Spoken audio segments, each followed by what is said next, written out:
Okay, so I've sped up this public domain John Ford silent film from 1926 titled The Blue Eagle. And if you're so inclined, I want you to notice how visual and how emphasized every frame of Ford's film is. Now, what we've got is a fairly standard sort of Navy picture. Ford would return to this theme a couple of other times in the 30s at least, with 31's Seas Beneath and 38 Submarine Patrol. And they're not considered some of Ford's very best films, although I believe it was Submarine Patrol, which was cited by Ford allegedly as one of his favorite of his films at one time, which I think baffled a few people. Although I think Ford did really love that sense of camaraderie and male bonding.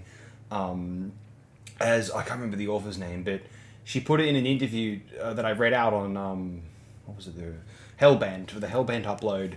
The military was the one place where men were allowed to show love for one another, and I think Ford did have a deep-seated, very submerged, rooted adoration for his fellow human. Some would say specifically his fellow man, but those are just could be true. But I'm just going to say those are rumors for the time being. Consult Maureen O'Hara in a séance if you must.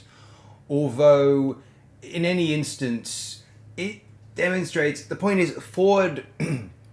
Any other director, I think for the most part, with a sort of adulation and the technical creativity of Ford, would have seen the films such as The Blue Eagle, Seas Beneath, Submarine Patrol, and just directed them as flatly, as rushedly as possible.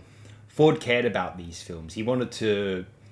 He believed in their capacity to enrapture the kind of audience who was willing to purchase a ticket to that particular picture. He seemed to know what that audience might want and wanted to make it as gratifying and as much of a total aesthetic as possible. And anyway, with that all being said, enjoy the rest of The Blue Eagle sped up here. Thank you so much. Thanks again, once again,